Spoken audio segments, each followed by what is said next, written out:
everybody. Welcome to Top Chef Fantasy League, the podcast that wishes it could afford Holland America's PR team. I'm your host and commissioner, Mike Cabalon. With me are my co-hosts, Sierra Kato and Iffy Wadiwe. How's it going, you guys? Very good. Very good. That's great. Right up top, another announcement. This one's big. You've heard us say announcements at the top of every episode. This one's big. Next week, we are going to change our name and our artwork. So we will no longer be Top Chef Fantasy League. To reflect the fact that we are going to be covering multiple shows throughout the year, we are now going to be known as TV Chef Fantasy League. Ooh. So if you're already subscribing to us, you don't need to change anything. It'll just appear in your feed like that. Same acronym, too. Yes, it really works out. None of my file names have to change. Yeah. So convenient from an organizational standpoint. Yeah, don't touch any of those file names, friends. Yeah, you're good. But yes, very exciting. Yes, if you're looking for us, look under TV Chef Fantasy League starting next week, and you'll see new artwork. It's a really exciting time. Really, really thrilled about this. Oh, yeah. And I did start watching MasterChef. Okay, tell me about your initial thoughts on MasterChef. Oh my gosh. Well, it's fun because I haven't watched it's on Fox. I mean, I'm watching it on Hulu, but I haven't watched a full-on non-Bravo. I guess I just haven't watched a non-Top Chef reality show or contestant show in a while. Yeah. Obviously, American Idol is what I think of with a lot of the tone. It's a lot of stories, and definitely playing up, getting that all in those first episodes with this sort of audition round. So it's kind of a shift in tone for sure, but I think it does its job quite well. And Gordon Ramsay is a delight. So I think, I'm definitely hooked already. And I love the generation debate or whatever this is, the generations versus each other. So I mean, we'll talk about this when we dive into that season proper, but last season MasterChef did the United Tastes of America, and they divide the country by region. Oh. Yeah. And so I think I like this format of dividing people into sort of divisions. You know what I mean? Yes. Make us have more rivalries than we already do. Yeah. More division. That's what we need. But also, it makes it more exciting too. I think it adds a flavor, and it adds just that kick that makes it exciting for us to talk about because now we have more dumb parameters to add to our choices when drafting. Yes, exactly. I just feel like he's not using the top Zoomer lingo, so he's not going to be. Well, less personality points. Yeah. This is the kind of stuff you can expect when we become TV Chef Fantasy League starting next week. But right now we're still talking about Master Chef. Or sorry, no, we're not. Right now we're still talking about Top Chef. Ooh, I got to get my shows straight. An update on the fan favorite contest. Right now, our two finalists, we have it down to two, are Dan and Michelle, which I'm simultaneously surprised and not surprised by. Yeah. It's an interesting... look, we know who the people's choice is, and that is Michelle. Yes. It has to be. It should have been Amanda, but we were not going to get into that. Surprising. Dan versus Michelle. I'll say Dan had a few moments in this episode where I was like, I can see it. Oh, yeah. I mean, Dan is truly blossoming to be a crowd favorite, especially in these later episodes. Just the way his approach, and we're rooting for him. And he has that that story where we all kind of want to see him come out on top and win. Yeah. Michelle got shafted and deserves it just because of the way they did her. And that's all this is the last time I'm bring it up, maybe. This is the last time but you might be hearing about this during MasterChef. That's true, yeah. Technically, all of MasterChef is just a post-mortem for this season of Top Chef. Yeah, I just went on, I did a BuzzFeed video of me doing a cook-off versus Dad's and mac and cheese. Okay. And spoilers if you didn't see it, but I win. Nice. But I talk about the last year one that I did and was at the bottom and am just whining about it the whole time. And everyone in the comments were like, damn, if he held on to that for 366 days. It gave you the fire to come back and win. Yeah. Okay. Yeah. So this is how long I can hold on to a grudge. So Michelle, speaking of, 2 or 3 seasons ago on MasterChef, I'm really just trying to get people tuned into the next season of our show. The season they did was Back to Win, and it was all the people who had lost previous seasons fighting to win the title, and that was excellent television, so I get it. Also, I would love a Top Chef version of that, too. Well, there was All-Stars, but that was winners and losers, you know what I mean? Sure, it was weird, because, some people won, so it's man, you want to come back, and then you have not everything to lose. Yeah. And some people came in, 5th, you know what I mean? It's, not even really close, kind of. Sure, you kind of wonder, how they cast that, but hey, I mean, I loved, let's harken back to the Melissa King, she came in, I think, 3rd or something her season. Maylin won. Oh, that episode, which I did see Maylin in person on Wednesday. You were telling me about this before we were on the mic, but yeah. I went to this restaurant, Lepardo, that just opened in LA, and I think because it's an earlier, it's the early days of the restaurant. the chef had like some of his friends come, and so Mei Lin, past Top Chef winner, was there, and I geeked out. I mean, I didn't even like approach because I'm too scared, but I just was like, oh my god, I have no problem. Okay, what's your okay? I'm how do Mei Lin. you- What's your yeah, speech? how do you- Like I'm with my family eating my little meal at a restaurant. Yeah. Hey, I'm so sorry to bug you. Big fan. You're one of my favorite Top Chefs.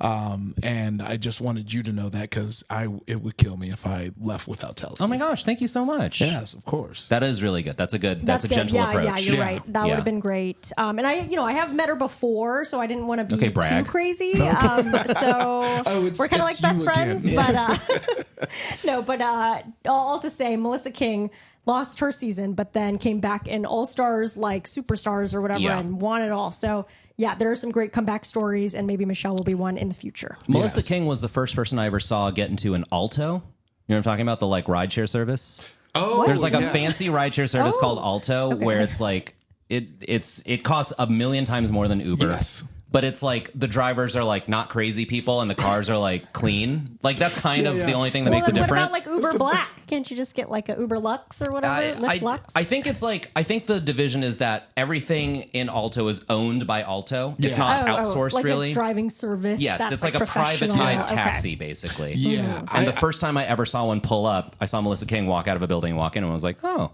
okay. Whoa. Yeah, my friend Josh, who mythical chef, when he had his book release, they gave everyone free Altos. Oh. I was real hyped. I was like, "Oh, it's so fancy," and then they did not pick up for my area. So just so you know, if you get excited and want to ride an Alto, Very small then- coverage area. What kind of service is that? Yeah.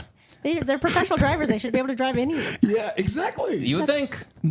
Okay. Initial reactions to this week's episode. I'll say it. This, even by Top Chef standards, this was an egregious product placement, product sponsorship thing. I was like, this is one long commercial for Holland America. Oh yeah. Which we've talked about in past episodes. Like, I think cruises in general took a hit after the pandemic, and this was a real strong, like, hey, cruises are cool. You know what I mean? Oh yeah, I mean, and they really did bring out with the stops with like the guest chefs that surprised. Yes, my Morimoto. God. Yes. That's like heavy artillery. And you know it is because everyone asked for an autograph. Yes, Like, Yeah, that was so everyone funny. they've met, they've been chill, and then this is the first time they're like, actually, can you sign the main? Yeah. Yeah. Please. And then they had the president of the cruise line in the judging table, Oh, which God. was kind of funny. The He didn't judges' know. table was just the C-suite of Holland America. I was like, that's a really. little... Okay, I guess you get a seat because you're paying for this. Yeah. You know? Yeah. So I don't feel confident about, like, if I were a chef, like, my fate in this competition being determined by 4 people who are accustomed to cruise ship food. Do you know what I mean? God. Sure. Yeah, I know. It's so funny because I really was rooting for the cruise ship food side of things. I was like, oh, maybe this will change my perception. But then some of their notes and some of the things that they've said, Yeah. you could even see like Tom and Gail like, Yeah. They're like, The you faces, like that? yeah. Yeah, there was I some. will say, Joko Cruise uses Holland America. Okay. and I was In like, that case, we love Holland America. Yeah, please. No. Because I was going to say if I found out that the Top Chef was on the Joko cruise Sure. that they didn't ask me to be on, I was going to light it up. I was going to send Yeah. a very lengthy email. Right. You would like get on a boat and go find yeah. that ship and board it. But I have been in that tamarind space, and I will say, yeah. Oh, yeah. it did look like a nice space. Yeah, but it was like it is. I was like, who are these? Like, it felt so addy. The Half Moon K bit where God. it's like, yeah, look how relaxing Yeah. and fun it is. And That was the part that did kind of get to me, though. Yeah. Okay, we'll get to it. Let's start with the episode proper. At the top of the episode, we learn a couple things. Danny just ran the New York City Marathon right before this, which made me think, was he training the whole time he was on the show? Oh, Yeah, yeah. normally you have to like put a lot of. I mean, I guess gotta he take that was. That's why they seriously. were showing him running so much. But yeah, you have to take it seriously. How much time do they have in between? I know. Not that much, right? Well, I mean, him and Roscoe were getting those runs in pretty regularly. Yeah, I just guess thought they so. were doing it like for funsies, not like I'm running the New York City Marathon in a couple weeks. Yeah, you know what does I mean? he just do it regularly where it's like not a big deal? You Yeah. know? I I don't think know. so. You yeah, know, maybe like some we people. all have that one LA marathon friend that you forget runs, and then they post a picture. You're like, Oh yeah, Right, good right. for Like, you. don't you have Yeah. a full-time job? How do you do this? The other thing I learned about Danny, he doesn't drink, and I was like, oh, he really turned Muslim. You know? Yeah, he he's went following the all in. rules. Yeah. Yeah. Yeah. I feel like if I changed my religion for my partner, I'd be like, I'm not giving up alcohol. That's crazy. No. You have I'm gonna be a little haram. Yeah, right. Diet haram. You know. Yeah. Part way in. I think that's acceptable. And then the other thing we learned, Savannah got engaged. Good for her. Congratulations, I'm Savannah. glad I wanted to bring this up too. I'm not saying I don't want to center myself in someone else's engagement. Oh boy, here we but go. It's kind of funny how quick her now fiance wanted to get engaged after I'm on this pod with these big ass arms talking about how attractive I found his girlfriend and how he went into the future and listened to this podcast. Yeah, and exactly. Went back in time. He felt it psychically. He's like, I need to go to Tiffany's right now. There's going to be a lot of suitors. Comedian, who's gonna try and encroach. But I also felt like there was an element of like, oh yeah, you about to be popping. Let me Right. Sure. Yeah. I mean, and I feel like her, Savannah and Laura kind of came back with better looks, better hair.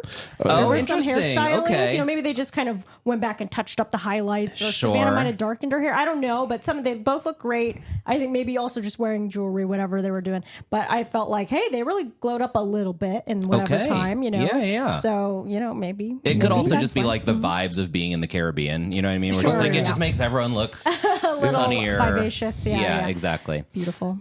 So we start with the quick fire, which is to cook lionfish and Gouda, which is a terrible combination. No one wants fish and cheese, which is why everyone does the same thing. Everyone does raw fish with a little Gouda frico on top. Yes. The freak off. The freak off, yes, exactly. The They freak off. called it back to the Top Chef's first cheese festival. They said, this is the cheese festival all over again. And because Danny did croquettes. Yes. Yeah. You do Going to break it international. up. Danny also used an ISI, and I was like, let it mess up, and it didn't mess up. Yeah. I know. He had two and he was shaking them. I was like, oh my God, this is disaster. Really playing with fire, but no point gainage there.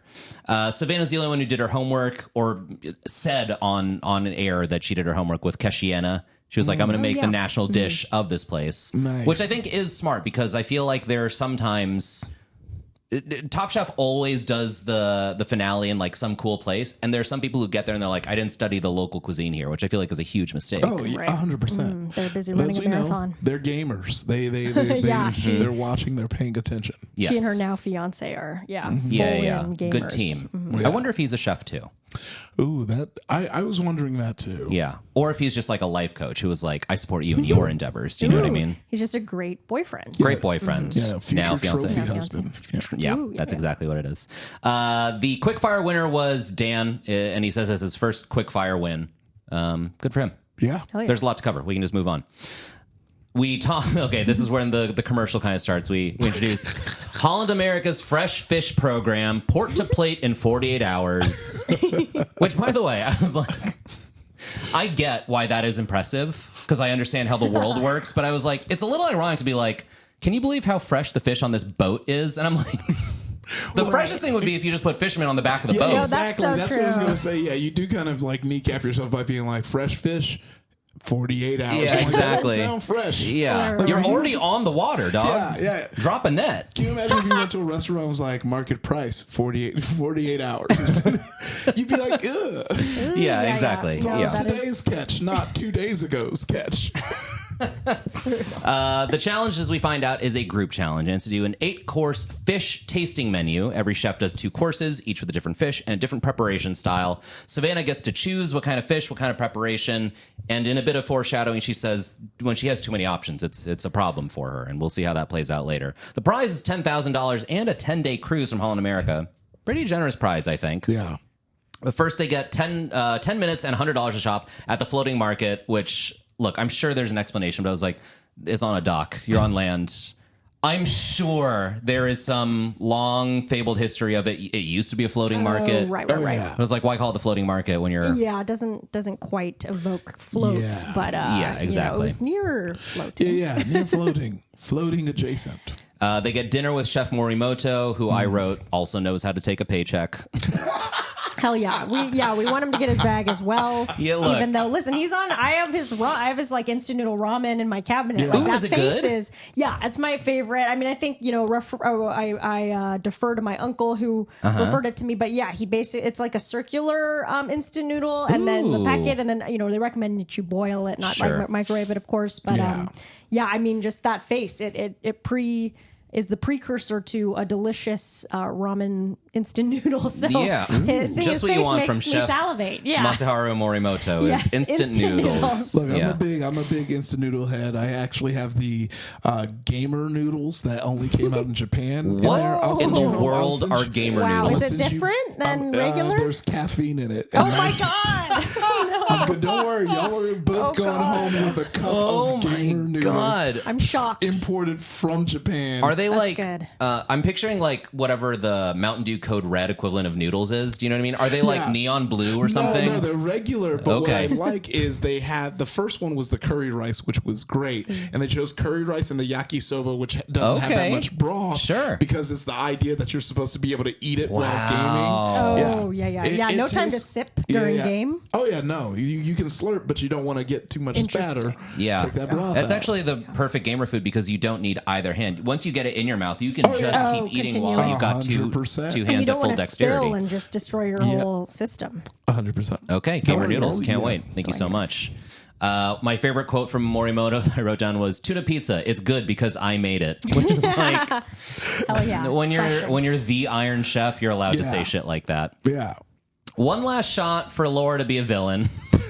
Oh my God. Because they were Oh, deciding yeah. what fish to divvy snapper. up, and she said she wanted the grouper and the snapper, and Dan's like, "Well, I want both of those." So we need to talk. Yeah, Yeah, I was definitely like, here we go. Yeah. And there are, they do some moments with her where I'm like, because I think there was even times when they talked about were they talking about the lionfish or something where she was like, it's venomous and something, and then kind of like the other contestants on this Yes, thing, yeah, and then she exactly. kind of gave a smile, and I'm like, I think, again, I go back to the same theory that it's like, I don't think she's malicious, but I think that the editor doesn't like her, and Yeah. just the way that the way that she kind of combines talking and smiling. Maybe is she's got a off-putting little to like people. impish, you know. Yes. There's a little like maybe I'm not getting her full authenticity, and she could be a little bit like more straightforward. But again, it's like they don't have to choose these clips, so I don't know why they're doing that. There's to her. so much footage they They can pick really from. like They're like, now we're going with the one where she does an evil smile. Yeah, Yeah, where exactly. yeah, Yeah. exactly. So yeah, we'll see. We'll see. We'll see what happens to Laura. Mm-hmm. The next morning, everyone goes to a private island, and again, this was the part where I was like,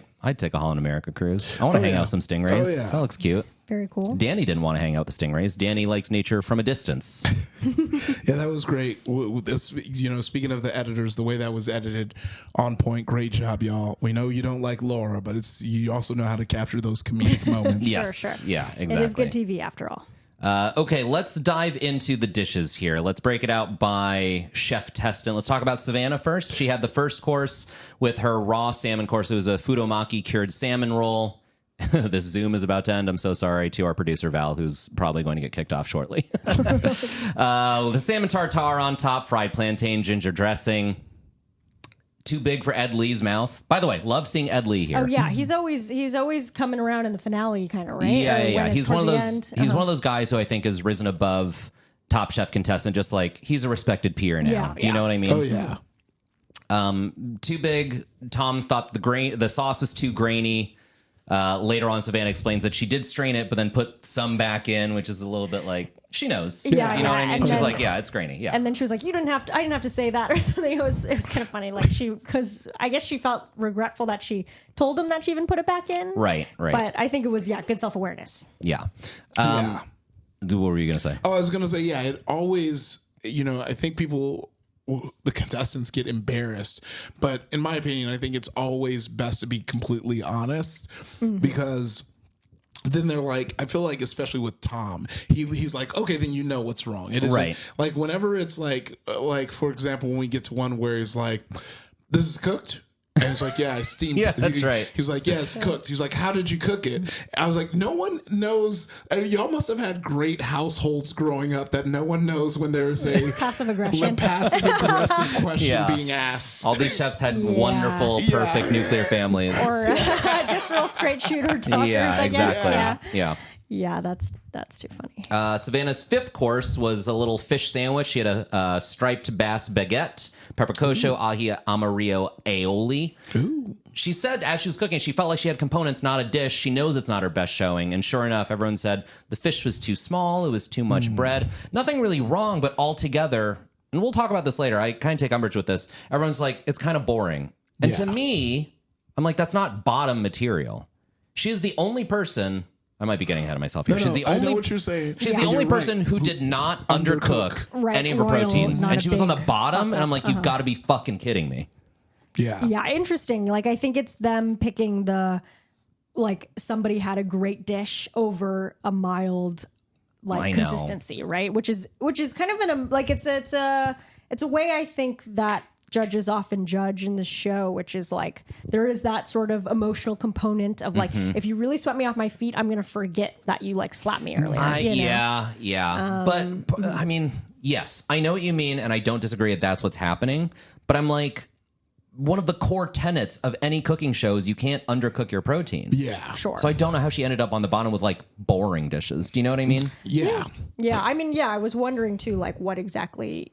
Like I wish I had more information about both dish because I'm wondering what was. Yeah. I think almost from a storytelling perspective to also, plus one with Mike saying is I knew who was going home because I was like, there's only one person in this bottom that undercooked their, and that's just a cardinal sin, and especially interesting. right before the final. Yeah, you're just gonna get sent home every time. I don't see anyone weaseling out of that. Yeah. Well, let's talk about her. Laura did the second course, the Black Bass Ricotta Negro, which was her steamed dish in banana leaves. And she didn't clean the banana leaves properly. Everyone said it was dirty and muddy and that was rough. murky and gross. Yeah, they were just like, and then there was just like a smell of dirt coming up from it. And Yeah, I'm like, that's doesn't rough. sound Yeah, good. that's truly rough. I appreciate her attempt to like incorporate local produce because she got that at the floating market, Yeah. But Yeah. I mean, the concept seemed really cool, Sure. and I was totally like, and she was kind of in the camp of didn't know that was what she did wrong, right, until the end. So Yeah. there was a lot of her talking like, ooh, really proud of this, and then the next dish too we'll talk about. But it's like, so I was definitely kind of quaking in my boots, like being like, oh, I wonder if she's actually going to. you were nail quaking this in your because boots. She was my first pick. No, well, that's what I'm saying. I'm saying like I thought she was going to do great because of the way Yeah. that she was selling it in the kitchen, and then once it got to the judges, obviously there were some flaws. But she wasn't as self-aware as Savannah. I agree. By the way, this is something that Iffy pointed out to us earlier via text. This episode, all four of these contestants are yours and mine's first and last picks. Yeah, that's so weird. I mean, it is kind of cool because I mean, especially Dan and Savannah being like on top. Yeah. Like, it's really cool to see. Yeah. And I do think if I, one thing that was great about Savannah this episode is she did really like. She was hard on herself and she knew what she did wrong, right? And she didn't make any cardinal sin of undercooking her protein.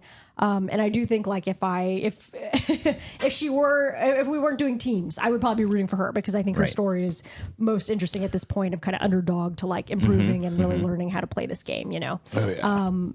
But also, she was literally our last pick, so it's kind of cool. Yeah, it just goes to show that anything can happen on these cooking shows. Yeah. Laura's sixth course was the grouper with guajillo pepper glaze, an emulsion on the bottom, and a pineapple broth on top, which everyone said was kind of gross. I'm trying to find the exact quote. Curdled is what they said. When you pour the pineapple broth on top of the emulsion, it looks curdled. Ooh. And also, it was A, raw, and B, baked, not roasted. So so there's a lot of problems with the dish. Yeah. One, it's supposed to be a roasted fish, and she didn't roast it. She baked it, according to Tom. Two, it was not cooked right. Kristen said it was, quote, not raw, but not cuttable. It didn't flake the way a cooked fish is supposed to.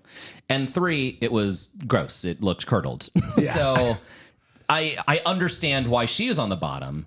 You know what I mean? Oh, yeah. Not a great dish. Anything else about Laura before we move on? No. Okay. This is unfortunate. Yeah, it's a real bummer. Danny gets the third course with the sea bream mousse, fian Arab salad, and these interesting little spheres that are supposed to be inspired by Cantonese fish balls. I like the technique of it. They're very pretty. They loved the spheres. Oh, yeah. Big hit. Looked gorgeous. But as they said, the mousse was undercooked. They called it cooked egg whites. So not a good mousse.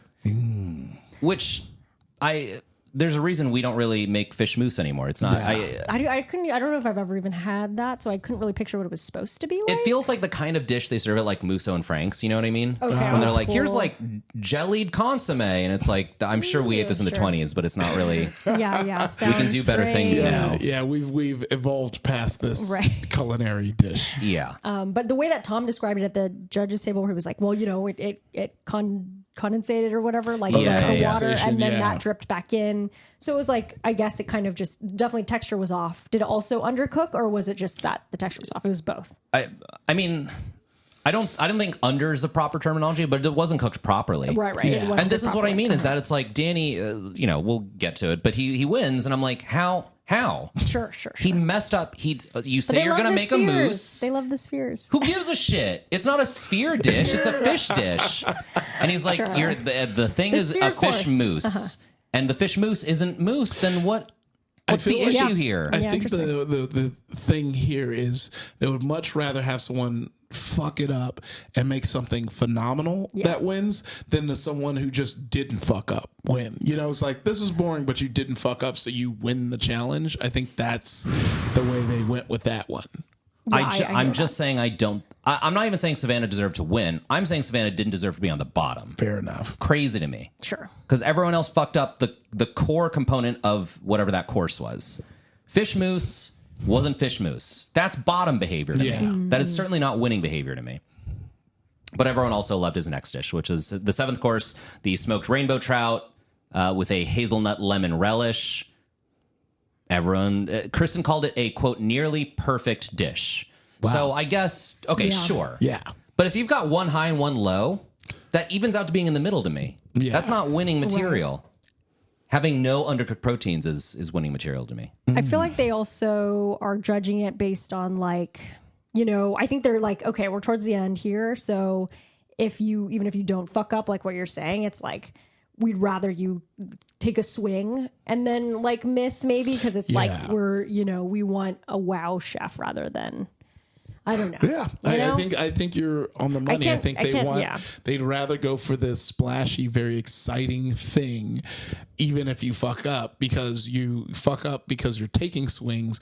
But they're looking at it like, even though you didn't undercook the fish, it's like, yeah, of course you didn't, because you played it safe. Right. Like, I think if she would have fucked it up, I guess. if any of her dishes were undercooked, she probably would have went home, because like, damn, you played it safe and you didn't even do that right. I mean, that's what got Manny. Yeah, sure, yeah. Yeah, that's he was true. like, you're And playing it safe and you still didn't do it right. she also had the advantage from winning the elimination challenge. Maybe they were factoring that in. Like you got to choose what you exactly wanted to do, and that's this is what true. you came up with. Yeah. Again, I'm just really trying to make make excuses for the reality of what Yeah, they did. yeah. But there is something there is a consistency I think of the judges to kind of really want the splashiness part over the safety, and almost playing it safe as its own deduction. Yeah, okay. I could see a world where it's like boringness will lose you points because you have to take big swings. Sure. But I'm also just like, it feels like they're playing favorites a little bit. Because Danny, it was easy to see from the get-go that's like, of course he's going to go far. Sure. Oh, But I'm like, letting curdled egg whites fly as like a winning dish, oof, Yeah. Welcome to my side. And at least it didn't lead to your person getting sent home.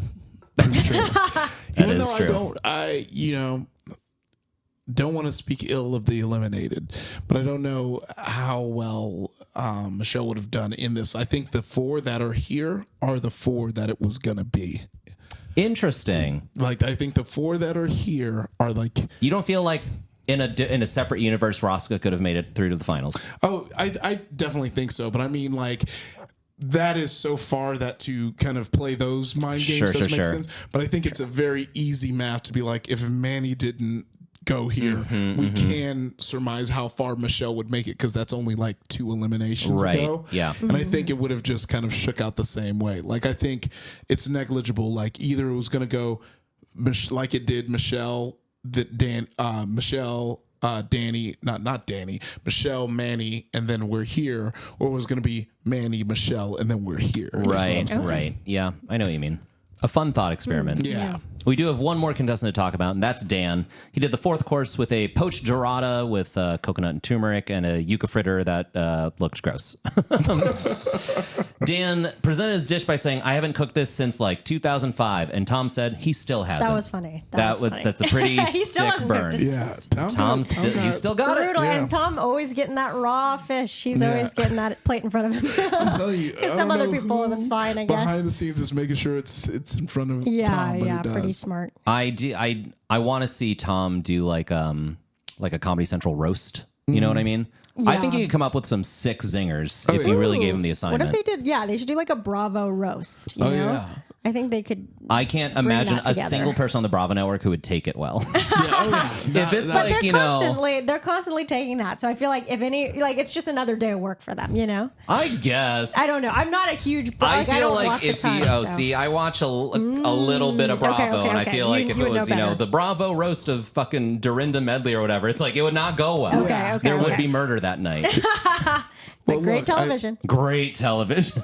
I feel like, with Padma's comedy arc right now. Yeah. Oh, that's right. It's like the roast of Padma. Yeah, I feel like it'd be like very personal. You know how sometimes you watch a roast and then someone's up roasting and people are laughing, but you're like, oh no, these are personal jabs that are beyond this show. I feel like that's what we'd see between Tom and Padma. Oh yeah, because for sure. just looking at the way Tom has just loved up on some Christian Kish, I'm like, Is that true? I'm like, Something's up. Yeah. something's up. Well, you That's work so with anyone funny. for like 20 Oh, years. my It's God, like yeah. they're the way they chew is going to get on your nerves. You know what I can't mean? imagine. Yeah, for sure. How do you think Padma's comedy career is going? Do you think she's funny? I mean, probably ongoing ish. Taking some class. I could definitely see her.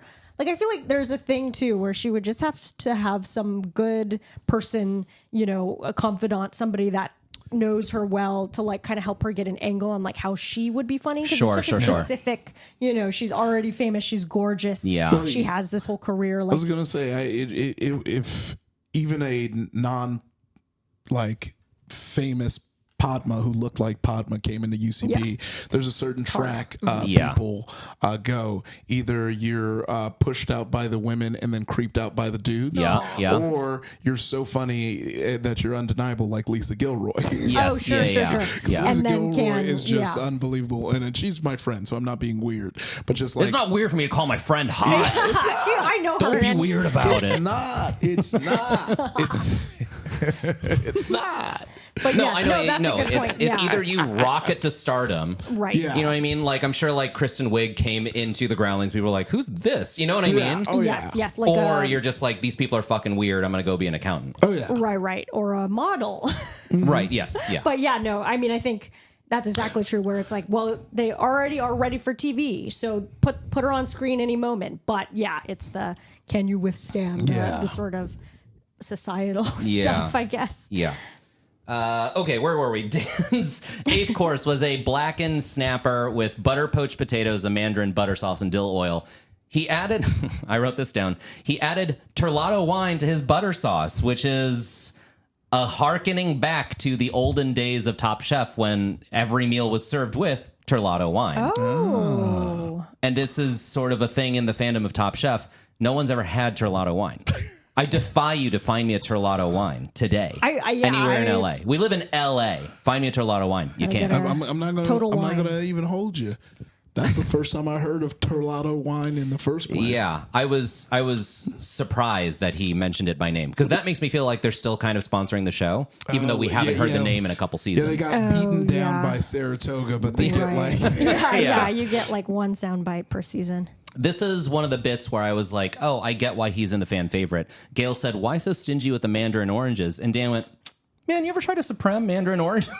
I was like, okay, I get it. That is like leveling with me as a human being. That does sound like a pain in the ass to do. And I agree. He does have like a certain, almost like pure. All right, he with the judges, he's able to play with them in a way that I feel like the other contestants aren't. Yeah, I think because, he has 10% less fear than the other contestants. Yeah. And I feel like it's because he's, he's been talked around the about, block. Yeah, he's been around the block. Yeah. He knows. I mean, he's also known a lot of them personally, as we know. Yeah. But yeah, there's something maybe a little more relaxed and confident about him that could be good for, Anyone else would have tried to come up with an excuse as to why there were less Mandarin oranges. Right, and his response is and kind of like, mind fuck racing. you. Yeah. If I may interrupt for 2 seconds, here we to go. get back to Terlato wine, which, mind you, was not able to find Of course. on Amazon.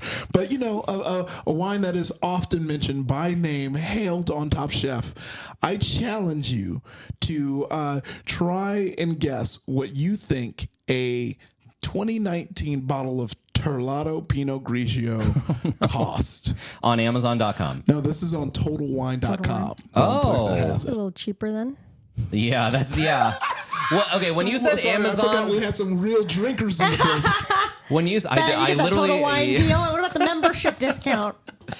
earlier Damn, in I this shouldn't have set the episode, I price. said if I converted religions, you couldn't get me to give up alcohol.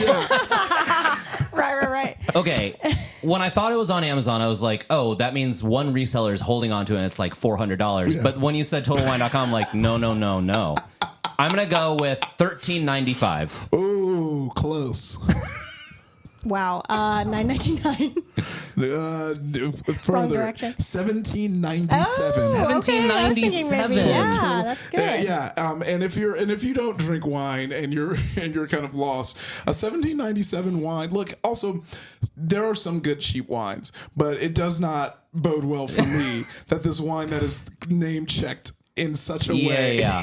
For as high class wow. as Top Chef purports to be Yes. in its taste, I could not fathom going to even a 1-star Michelin restaurant and saying like, I'll have your finest bottle worth $17.97. Yeah, but also we have to like. Okay, I'm seeing some more expensive ones here. Okay. But no, I mean, the white wines are like 27. The market rate for a 2019 Pinot Grigio, I feel like, isn't that much higher than $17.97, but it's higher than $17.97. Oh no, Terlato. Also, this brings me to one other thing, and we can get back to the episode.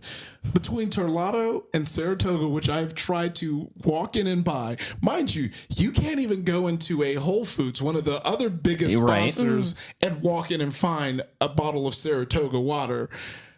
Who is it for? Who are these waters and wines for that are not accessible to us easily? Chefs. Saratoga's in Ralph's. That's where I got it before. But then I did check literally yesterday to see if there was more Saratoga because I had a coupon. And For being a loyal customer. Yes, they know I like Saratoga. And yeah, it wasn't in stock. So I don't know where else they sell it. Yeah, it was annoying. Oh, okay.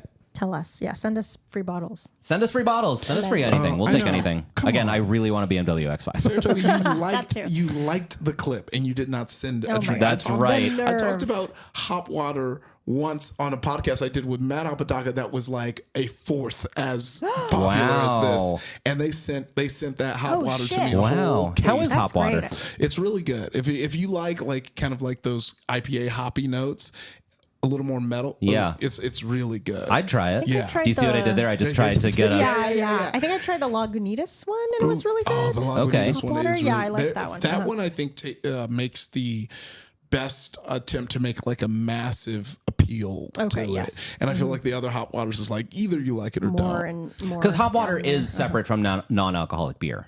Yes. Because I do have a favorite non-alcoholic beer, and it's which one? Athletic. Have you had Athletic? I know, but I have a friend who like Athletic is the only NA beer that tastes like beer. It's incredible. You would not know the difference if I poured you a glass of it. okay. It's great. You could do Muslim stuff then. you could take on Islam. That clip out of context is so funny. You can do Muslim stuff. So you can do it. You're fine. Take on See? Islam. You can take I'm on sure, Islam. I'm sure that clipped out looked That's Right, great. I'm right. sure the You internet can can take on be trusted the with that. tenets of Islam. There No, we it's go. too late. You've already said it now. Yeah, I'm it's leaving done. it in the final edit. Yeah, the Good. damage Well, is done. I'm putting it on you. Okay, so our winner for the Elimination Challenge is Danny, bringing his total winnings for the show up to $53,000 and a 10-day cruise. Good for Danny. Also safe is Dan, which means Savannah and Laura are at the bottom. I don't need to harp on it, but I'm like, how? You know what I mean? That was my reaction upon seeing this. We can skip forward a little bit. What am I trying to get to here? Okay. Yeah, that's okay. I was definitely shocked. I was shocked. Hearing Dan get through over Savannah. Yes, initially. no, I agree. Yeah. Again, I mean, I was excited because that is my team, but also, I thought that, like also what you said earlier, Iffy. It's like, well, once we know Dan got through, I was kind of like, well, obviously it's going to be like Savannah getting through next because she didn't have any issues. Right. And Laura's really second dish was so egregiously bad. It was kind of, it took all the drama out, Right. And so, so I was a little surprised. Like that was the big question mark was that second position. Yeah. And I'm just shocked it was Dan over Savannah. Yeah. So, after you brought up Danny's winnings, I Googled what's the cheapest New York brownstone. Oh, no. Can we guess? Oh, yeah. Can we do this Terlato wine style? Yeah. Okay. The cheapest New York brownstone on the market right now. Mm-hmm. I'm going to go $3.2 million. Ooh. Nice. And wait, is brownstone like an architectural style? Okay, so it can be in like a completely different location. Yeah. So this is from the subreddit Ask New York City. Realistically, where's the cheapest, nicest entire brownstone near New York City? Queens. The Can it be? So it can be like in New Jersey. I mean, that's basically they're saying like even if you go as far as Hoboken. Oh, yeah. Okay. You're not gonna because this person's like, could I get like a $500,000 brownstone? Absolutely not. For Probably example, no. in a non-stabby part of town somewhere. No, you guys A, you're out of your mind. Yeah, and B, that's offensive to the people of New York. Yeah, everyone. Listen. I don't know. You said what? 3.9. I said 3.2, but if you told me 3.9, I'd be like, yeah, sure, of course, I believe it. Is this I feel interesting like it's probably I'd say like someone gave a comprehensive, so I can tell you. Probably say 3. No, so they said, and this is with a caveat. Okay, here we go. Prices for old brownstones that need a complete gut within the bounds you desire usually start at a high $900K. Enough that only require a facelift only start at 1.2, 1.3. Prices for renovated brownstones with average aesthetics usually start at 1.5, 1.6. Prices for renovated brownstones with artful aesthetics usually start at $2 million. Notice, and this is a year ago, so that can be that's much higher. When they say start at, that means like in Yonkers. Do you know what I mean? Oh yeah. Okay. If you put if you took the same exact house. Is this interesting for our listeners to just pivot fully to talking about real estate in New York? I'm sure there's some East Coasters who's like, we're finally, instead of those LA restaurants, we're talking about something. I know. Yeah, the brownstone topic. If you took a $2 million brownstone out of Yonkers and you dropped it in the middle of the West Village, it goes up to like $12 million. 100%. Yeah. Yes, yeah, but I think like that's like the question is like, okay, well, what are we counting as? New York? Yeah. But for sure, because I also hadn't thought about like, if it's a piece of shit on the inside, you need to do everything to it. Of course, it's going to be cheaper. Yeah, if you just want the land and then you're knock it down. Interesting. But okay, so Danny, maybe it's within reach. Is from the cheapest he can go, he is $850,000 off. Sure. But then it's enough for a down payment. Yeah, down payments in, and he's got his own savings, and his wife goes in with him, and then they have. And if he wins this, exactly. Yeah, $250,000 furnished by Saratoga Spring Water. So Laura goes home, which means Sierra, you get 2 people in the finale. I get 1 going into the finale, which is crazy because like 2 episodes ago, I had more players on the board than you did. Yeah, I know. It's been a bloodbath. It's really, I was getting scared. And that's my first pick out. My last pick, the last pick of the whole draft, is now in the finale. Yeah, we did not want to touch her, and I'm glad I did. Yeah, she's in the finale. So Thank you, Snake Draft. There you go. Kristen has a little teary moment where she, gives him advice and says, have fun with it. I thought that was very sweet. So funny. I think I did watch her episode of Watch What Happens Live, right? Okay. Or whenever they were on periodically. And she did talk about like, I do tear up some episode or I do tear up at the judges table, but it's always if somebody tears up, she immediately does. Sure. So she has like that empathetic crying, which I totally get, especially if somebody like she was doing, tries to talk through their tears. I'm like, that's I lose rough. it. Yeah. So it was funny to see it again because obviously Savannah was crying and like, it was, I thought, oh, interesting, she's not. And then it was like immediately she was crying. It was great. Yeah. And next week we get a little preview. Emerald's going to be there. Bam. Oh yeah. And when they said, okay, here are the chefs you can pick as your sous chef, it wasn't everyone. No David Murphy. No David. Yeah. Shocker. Unfortunately, no yeah. David Murphy. He didn't get a free Holland cruise, I guess. But it was only like the last 6 or 8 people. It was Right. not the whole cast. You know what I mean? Yeah. I wonder if because I was also wondering this when Laura got sent home. I was like, so what? Did they put her on a lifeboat and send her to shore? But obviously, okay, she got to stick around for sous chef. Yeah, exactly. But which means probably all of them are just hanging out on the ship, which must be so yeah. fun. They're getting shit faced. That's the best. That's arguably the best position to be in is if you get eliminated fourth or fifth from the top, because then they're flying you to Curacao and you just get to hang out. Yeah, and you weren't close enough to feel like, oh man, I'm sure they still feel disappointed. Sure, yeah. But it is kind of a But fun they free do trip get a free vacation with out their of it. buddies and good networking with their buddies. Yeah, exactly.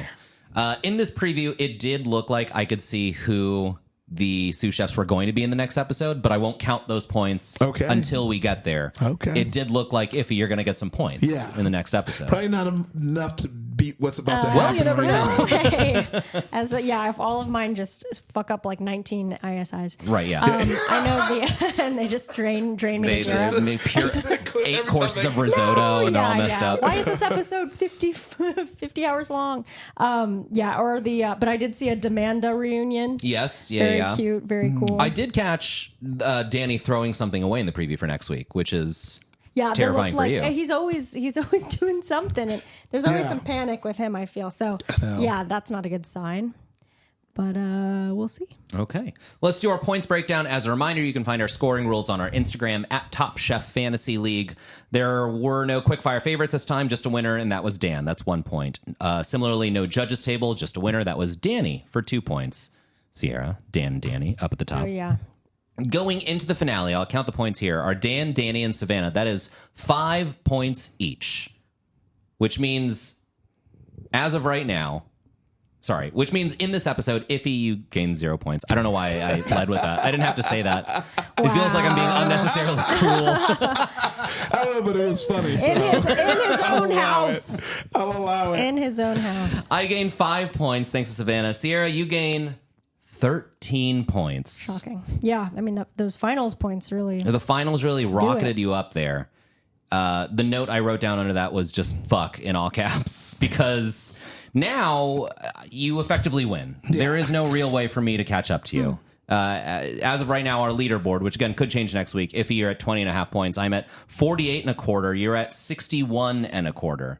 So there I'm is skeptical. Mathematically, you're skeptical? Oh, well, no, I mean, I have learned to not become attached to any outcomes. Wow. Because of this up and down. Like, I appreciate that. Yeah. But and politically, when they're like the projected winner, even though they didn't count all the ballots. yes, we've all been burned by yes, an election. no, exactly. Yeah, since 2016, I haven't looked back. But yeah, I think I believe your math, but also, last week was so scarring to where Savannah swept. So, That's true. Yeah. Look, if Savannah absolutely crushes next week, maybe something could happen. Yeah. But based on my granted limited math skills, I don't think it's possible.